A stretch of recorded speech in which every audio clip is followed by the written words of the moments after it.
Mio pulley set. Ito po, mayroon tayo dito mga boss. Pitchpike brand. Meron tayong dalawang klaseng pulley.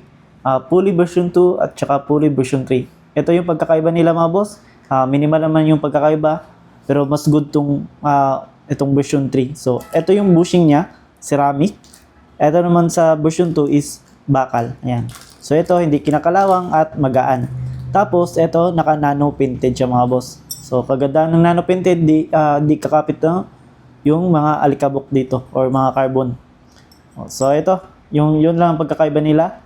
The rest is halos magkapareho lang. So ito yung pulley natin sa version 2 para sa Mio.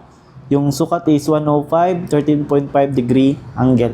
Pareho lang dito sa version 3 na pulley, 105. Yan, 13.5 degree angle. So kung interesado kayo nito mga boss, pulley set version 2, pulley version 3 para sa Mio Sporty, available sa shop.